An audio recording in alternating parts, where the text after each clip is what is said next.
قرآن کریم وہ کتاب ہے کہ جس کے ذریعے رب ذوالجلال نے قرون اولیٰ میں مسلمانوں کو عزت عظمت کی بلندیوں پر فائز کیا تھا۔ آج تاریخ کی کتابیں اس حقیقت کو اپنے صفحات میں محفوظ رکھتی ہیں کہ محمد رسول اللہ صلی اللہ علیہ وسلم اور ان کے صحابہ کرام رضوان اللہ تعالی علیہم مجمعین کے پاس کوئی قارون کے خزانے نہیں تھے، بلکہ قرآن ہی وہ واحد خزینہ تھا جس پر انہیں ناز تھا، جس کی تعلیمات پر عمل کے ذریعے انہوں نے کیسر و کسریٰ کی طاقتوں کو مغلوب کیا۔ قرآن امام الانبیاء صلی اللہ علیہ وسلم کی زبان مقدس سے نکل کر ان کی سماعت میں رس کھولتا اور دل کو اور ذہنوں میں سرائد کر جاتا، اور وہ قرآن کو پڑھتے، قرآن کو سنتے، قرآن کو سوچتے تھے۔ قرآن ان کی رگ و جاں میں دوڑتے ہوئے لہو کی طرح تھا، ان کے ایمان کی ابیاری کرتا تھا، اور وہ قرآن فہمی کی بدولت، قرآن کو سمجھ کر وہ اتنے معزز، غیور اور خوددار بن گئے کہ دنیا کی کسی سپر پاور کو خاطر میں نہ لاتے تھے۔ تبھی تو انہوں نے دنیا کو طرح طرح کی غلاظتوں، کثافتوں سے نجات دلا کر ایسی تہذیب اور ثقافت کا رنگ بھی بکھیرا کہ دنیا میں ہر طرف جو ہے وہ نکھار پیدا ہو گیا۔ وقت اپنی تمام تر تیز رفتاری کے باوجود ٹھہر گیا اور دنیا داروں کو ان کے قدموں پر جھک جانا پڑا۔ 14 صدیوں کا سفر کچھ معمولی سفر نہیں ہے، لیکن حیرت ہے کہ دنیا آج بھی ان کے گن گانے پر مجبور ہے۔ دنیا میں عدل اور انصاف کی شمع روشن کرنا یہ قرآن ہی نے تو جلائی ہے شمع۔ احترام آدمیت کا درس قرآن نے دیا ہے۔ دنیا کو انسانی حقوق کا سبب بھی قرآن نے پڑھایا۔ یہی وجہ ہے کہ 1000 سال بعد بھی بر صغیر کے حکمران شہنشاہ اکبر نے اپنے بے پناہ سرمایہ اور اقتدار کے بل بوتے پر ایک نئے دین کی بنیاد ڈالی تو چند ہی روز بعد اسے منہ کی کھانی پڑی۔ دنیا دین اکبر کا تجربہ روشن خیالی کے نام پر آج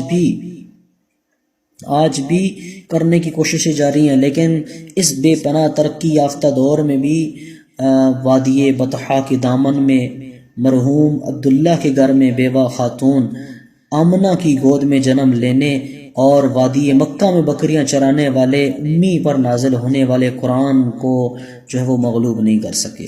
یہی وجہ کہ روشن خیالی کے نام پر دین دشمنی کے دیپ جہاں نہیں جل سکتے اور کوئی نیو ورلڈ آرڈر یہاں نہیں بپ سکتا، کیونکہ آپ صلی اللہ علیہ وسلم کی زندگی اور آپ صلی اللہ علیہ وسلم نے جن کی صحابہ کی تربیت کی، آج بھی ہمیں الحمدللہ اپنے صحابہ پر اعتماد ہے اور ان سے عشق اور محبت ہے۔ اسی وجہ سے تو ہمیں قرآن سے محبت ہے۔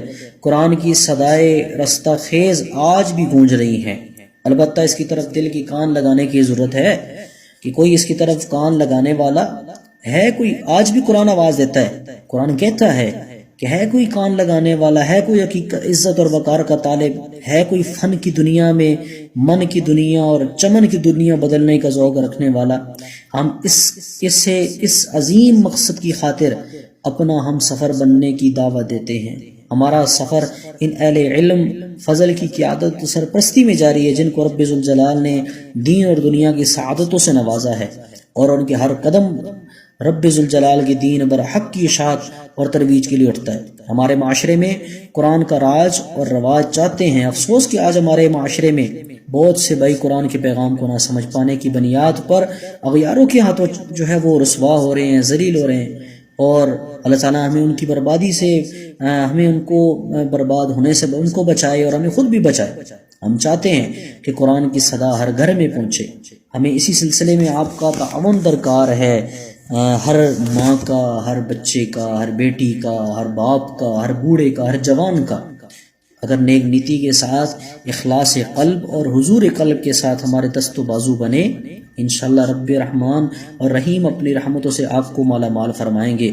تو اس کے لیے ہمیں قرآن سیکھنا پڑے گا، اور سیکھنے کے لیے بھی جس طرح ہم اپنے بچوں کو کسی اعلیٰ تعلیم یافتہ ٹیچرز کا بندوبست کرتے ہیں، بچوں کے لیے اچھے سکولوں کا بندوبست کرتے ہیں، تو اللہ کا کلام سیکھنے کے لیے بھی ہمیں کوالیفائی قسم کے جو ہیں وہ علماء کی تلاش ہونی چاہیے، اہل حق کی تلاش ہونی چاہیے، وہ علماء جن کی اپنے عقائد درست ہوں، جن کی اپنی نیتیں درست ہوں، جن کے اپنے اعمال درست ہوں، جو خود متبع سنت ہوں۔ ہمیں علماء کی ضرورت ہے، ہمیں ان علماء کے ساتھ چل کے ہم صحابہ کی زندگیوں تک پہنچیں گے، ہم صحابہ کی زندگیوں تک پہنچیں گے تو ہمیں قرآن کی سمجھ آئے گی۔ جب قرآن کی سمجھ آئے گی تو پھر ہم اللہ اور اس کے رسول صلی اللہ علیہ وسلم تک پہنچ سکیں گے۔ جب ہم اللہ اور اس کے رسول تک پہنچ گئے، دنیا میں بھی کامیابی حاصل ہوگی اور آخرت میں بھی کامیابی حاصل ہوگی۔ تو اللہ تعالی ہمیں ان باتوں پر عمل کی توفیق عطا فرمائے۔